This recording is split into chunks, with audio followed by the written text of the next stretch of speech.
Adventures in Freelancing. Take a break from it all and enjoy a little light-hearted fiction as we tell stories about the glamorous life of a freelancer and his very tolerant dog. Episode 3, The Client Kaleidoscope, or Who Are You Again? Client inquiries overwhelm Alex. His unorganized notes lead to mix-ups and forgotten details, culminating in an embarrassing portfolio blunder that Buster is unable to prevent. Hi, this is Jacob Bulmer for DoItByTheHour.com, and I'm a freelancer, just like you. Well, look at Alex. Just a couple of episodes ago, our budding freelancer was celebrating his first inquiry, practically throwing a ticker tape parade for himself and Buster. Now, the digital floodgates had opened. Emails pinged, DMs buzzed, and Alex's inbox began to resemble a particularly chaotic game of Tetris. Only instead of blocks, it was filled with urgent and quick question. And are you available next week for a project that absolutely cannot wait? The influx of opportunity and confusion. Initially, Alex rode the wave of incoming inquiries like a seasoned surfer. "This is it, Buster," he declared, gesturing wildly at his laptop screen. "The big time, the demand, the demand." Buster, meanwhile, was meticulously arranging his collection of squeaky, crinkly, and surprisingly resilient chew toys into a neat pyramid by Alex's desk. Each toy was placed with deliberate precision, a silent masterclass in organizational principles that Alex, naturally, missed completely. He was too busy scribbling notes, client names, project ideas, deadlines that were already blurry, onto a bewildering array of sticky notes, napkins, and the back of a particularly exciting pizza menu. Tired of having to work for almost nothing on gig sites? Do It by the Hour lets you take control of your rates and your career with project management, automated invoicing, payment processing, and client acquisition tools. Get started for free on DoItByTheHour.com. My brain, my scattered notes.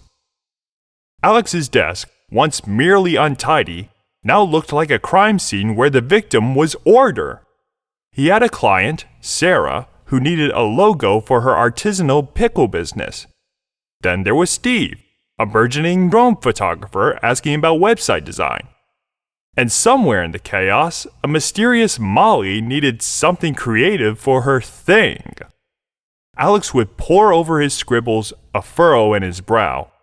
Was that Sarah Pickles Green or Steve Pickles' website? He'd mutter, holding up a napkin adorned with a hastily drawn pickle.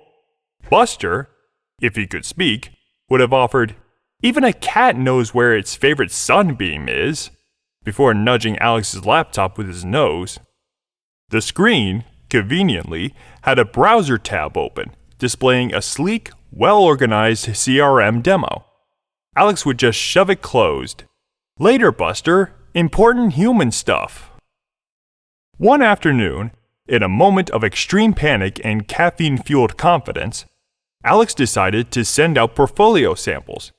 He had a few strong candidates: a sleek, minimalist logo for a tech startup, a vibrant illustration for a children's book, and a dynamic website layout for a sports brand.